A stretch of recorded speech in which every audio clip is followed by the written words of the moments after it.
Saudações a todos. Sejam bem-vindos ao Palavra Diária. Vamos conversar sobre um assunto importante nos evangelhos: escribas e fariseus. Quem eram essas figuras tão citadas e confrontadas por Jesus? Acho fundamental a gente entender quem eram esses grupos, né? E por que Jesus confrontou eles assim de forma tão direta. O que a gente pode dizer sobre os escribas, para começar? Exato. Os escribas, olha, eles eram basicamente os peritos na lei de Moisés. A origem deles é como copistas, né? Copiavam as escrituras. Mas eles evoluíram. Ah, entendi. Não eram só copistas, então. Não, não. Viraram mestres, intérpretes oficiais da lei. Tinham uma influência, assim, enorme. Religiosa, claro, mas até política. Muitos deles estavam no Sinédrio, que era o conselho principal dos judeus. Só que aí vem o problema. Com o tempo, muitos passaram a dar mais valor, mais peso às tradições e interpretações dos homens do que à própria palavra de Deus, sabe? Uma inversão de valores. Exatamente. E foi essa hipocrisia, esse formalismo vazio, que Jesus criticou tão fortemente. Certo. E os fariseus? A gente sempre ouve falar deles juntos, mas eram a mesma coisa? Não exatamente. Eram grupos distintos, embora às vezes agissem juntos. Os fariseus eram um grupo religioso, assim, muito conhecido pelo rigor. Eles queriam seguir a lei escrita e também as tradições orais, né? As regras que foram sendo adicionadas. E eles tinham crenças específicas também, né? Sim.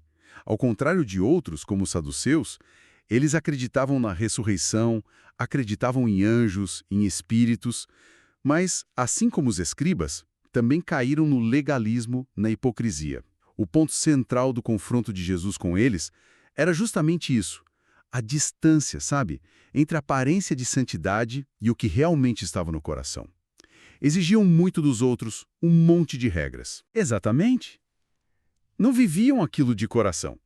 E pior, muitas vezes usavam essa religiosidade toda para se promover, para ter status, ou até para oprimir as pessoas. Nossa! E essa hipocrisia toda nos leva direto para aquelas palavras duríssimas de Jesus em Mateus 23, os famosos ais. Isso.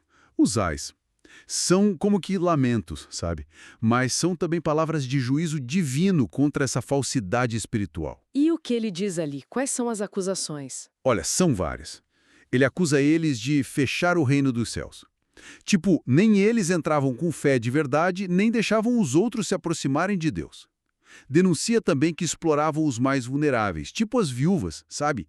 Usando longas orações como fachada. Que coisa terrível! E critica o zelo deles para fazer convertidos, os prosélitos, porque o resultado não era levar a pessoa para Deus de verdade, era levar para um sistema opressor, tornando a pessoa espiritualmente pior. Ele chegou a dizer filhos do inferno 2 vezes mais. Pesado. Muito. Por isso chamou eles de guias cegos, porque distorciam tudo, as prioridades, os valores de Deus. E tinha também aquela questão de focar nos detalhes mínimos, né? Enquanto o principal ficava esquecido. Isso parece ser bem central na crítica de Jesus, né? Exatamente, esse é um ponto-chave. Jesus mostra como eles eram super cuidadosos em dar o dízimo de coisinhas pequenas, tipo temperos, hortelã, endro, cominho, mas o essencial da lei, justiça, misericórdia, fé, isso eles deixavam de lado. Se preocupavam com a casca, mas não com o conteúdo? Perfeito. A imagem que ele usa é limpar o copo por fora.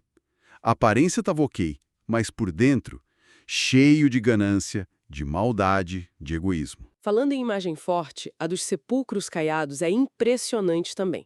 Bonitos por fora, pintados de branco. Mas por dentro, cheios de ossos, de morte, de podridão. É isso. Simboliza perfeitamente essa aparência de retidão, de beleza externa, escondendo a morte espiritual que havia dentro deles.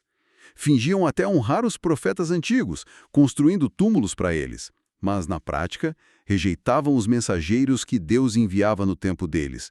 Inclusive o próprio Jesus, mostravam a mesma dureza de coração dos antepassados que mataram os profetas. E essas críticas não se limitaram a Mateus 23, né? Aparecem em outros lugares também. Correto. Em Marcos 12, por exemplo, Jesus alerta o povo sobre os escribas. aqueles que amavam andar com roupas especiais, ser cumprimentados na rua, pegar os melhores lugares. O status. Isso. Mas por trás disso, devoravam as casas das viúvas e faziam longas orações só para se exibir. Em Lucas, capítulo 11 e 20, as críticas se repetem.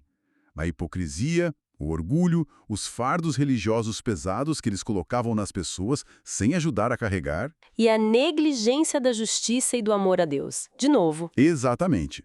A advertência é sempre muito séria. Por causa disso tudo, eles receberiam maior condenação. Fica bem claro o cenário da época e a seriedade do confronto. Agora trazendo para hoje, para nós, qual a relevância disso tudo? Como essas advertências se aplicam? Olha, a relevância é total. Infelizmente, é muito atual.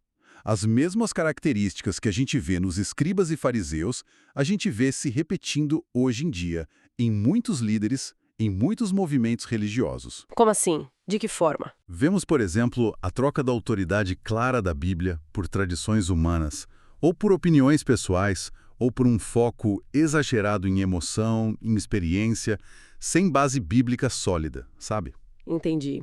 Ensinos que não batem com as escrituras. Exato. Doutrinas estranhas, que distorcem o evangelho. E a hipocrisia também, né? Aquela vida dupla. A aparência de santidade, mas por trás uma busca por poder, por dinheiro, às vezes até imoralidade. E a exploração dos mais vulneráveis continua.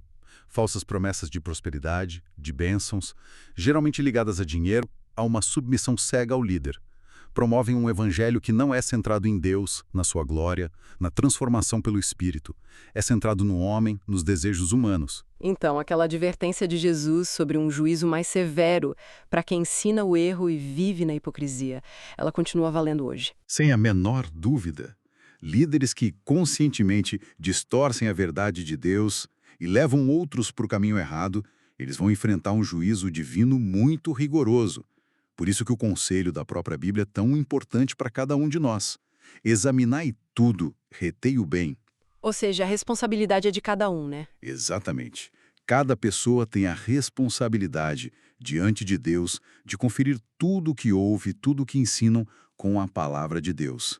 Ela é a nossa única regra de fé e prática. Não dá para seguir cegamente. Assim conhecemos os escribas e fariseus. E percebemos o reflexo deles nos nossos dias.